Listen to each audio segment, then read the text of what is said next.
ಇನ್ನೇ ಗಾತ್ರದ ವಿರೇಗೀತಿ ಹಾಕಿದೆಲ್ಲ ಎಲ್ಲರೂ ದೊಡ್ಡದು ಸಣ್ಣದು ಅಂತ ಹೇಳಿ.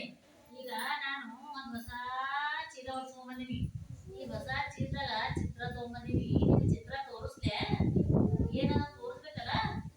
ನೋಡ್ತೀರಿ ಎಲ್ಲರ ಕಡೆ ಇಲ್ಲಿ ಏನದ ಚಿತ್ರದಾಗ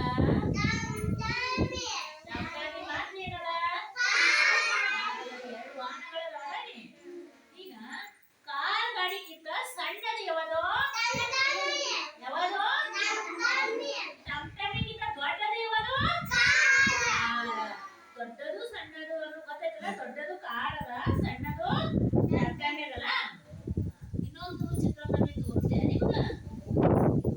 ಕುಂಬಳಕಾಯಿ, ಇದು ಮಾವಿನಕಾಯಿ. ಮಾವಿನಕಾಯಿಗಿಂತ ದೊಡ್ಡ ಯಾವ್ದದ?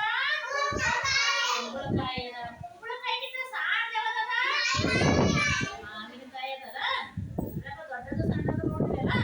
ಇನ್ನೊಂದು ಚಿತ್ರ ತೋರಿಸ್ತೀನಿ. ಇನ್ನೊಂದು ಚಿತ್ರ ತಂದೀನಿ. ಇದು ಹಲಸಿನ ಹಣ್ಣ. ಯಾವ ಹಣ್ಣ ಇದು?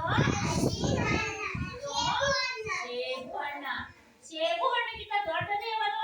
ಹಲಸಿನ ಹಣ್ಣ. ಹಲಸಿನ ಹಣ್ಣಿಗಿಂತ ಸಣ್ಣದು ಯಾವುದು? ಸೇಬುಕಾಯಿ.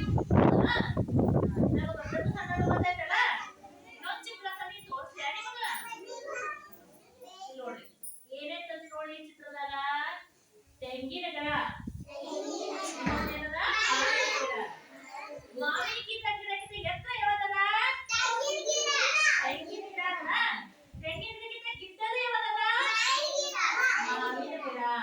ಅಂದ್ರ ಈಗ ಗಾತ್ರದಲ್ಲಿ ದೊಡ್ಡದು ಸಣ್ಣದು ಎತ್ತರವಾದ ಗಿಡ್ಡವಾದ ಗೊತ್ತೈತಲ್ಲ ನಮಗ.